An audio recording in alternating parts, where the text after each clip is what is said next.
তো হ্যালো বন্ধুরা, তোমরা সবাই কেমন আছো? আশা করছি তোমরা সবাই অনেক ভালো আছো। তো আমি তো বেশ ভালো আছি। তো আজকের ব্লগটা তোমাদের সাথে শুরু করলাম।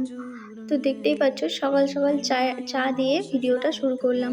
তারপর চা খেয়ে আসার পর উপরে আসলাম। উপরে এসে নিজের রুমটা গুছিয়ে নিলাম। এই সকালবেলা নিজের রুম গোছানো, ঝাঁটানো, মোছা, তারপর স্নান করা হচ্ছে একটা বড় কাজ মেয়েদের বিয়ের পর, তাই না বলো?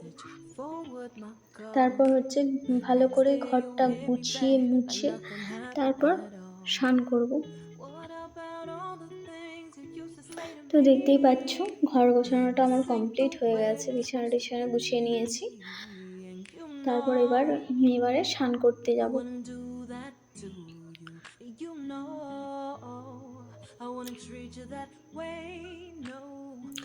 তো আজকে জানো তো অনেক দিন পর দিদির বাড়ি যাব। তো মেয়েদের জানো তো মেয়েদের বিয়ের পর না যখন দুটো বোন থাকে না, তো আমি ছোট, তো দুটো যখন বোন থাকে না বিয়ের পর খুবই কম দেখা হয়, খুব অল্প টাইমের সঙ্গে দেখা হয়। তো আজকে আমি অনেক দিন পর দিদি বাড়ি যাচ্ছি। বিয়ের পর সেরকম তো দিদি বাড়ি যাওয়াই হয় না, যদিও বা যায় থাকা হয় না। তো আজকে যাব দিদির বাড়িতে। তো অনেক দিন পর দিদির বাড়ি যাব। তারপরে দেখো তৈরি হয়ে নিয়েছি। তো আমাকে জামাইবাবু আনতে আসবে। তো এখান থেকে আমার দিদি বাড়ি তো বেশি দূর নয়, 8 ঘন্টার রাস্তা। ওই জন্য জামাইবাবু আনতে আসবে।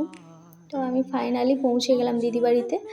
দেখো গ্রামের পরিবেশ, গ্রামের দৃশ্য কি ভালো লাগে, তাই না বলো? চারিদিকে সবুজ আর সবুজ, মাঠ ঘাট কত কিছু আছে। দেখতে পাচ্ছ পেছনে কত সুন্দর সবুজ ঘাস।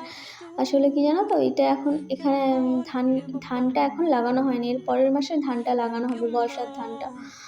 তো দেখতেই পাচ্ছ এটা হচ্ছে আমার দিদির ছেলে, জানো তো খুব বদমাস।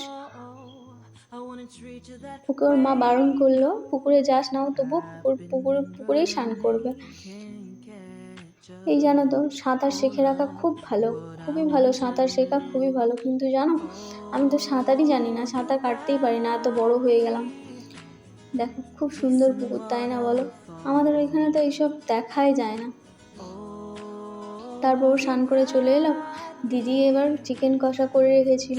তো তোমরা বলো তো কার কার ভালো লাগে চিকেন কষা খেতে? আমার তো খুব ভালোই লাগে, ভিডিওটা করছি আর আমার তো ইচ্ছে করছে খেতে, যেহেতু আজকে আমার নিরামিষ। তো দেখো ফাইনালি দুপুরবেলা আমরা তিনজনে খেতে বসে পড়েছি। তো জামাইবাবু আগে খেয়ে নিয়েছে, তিনজনে খেতে বসেছি। আর শোনো, তোমরা আমার পাশে থেকো, আমাকে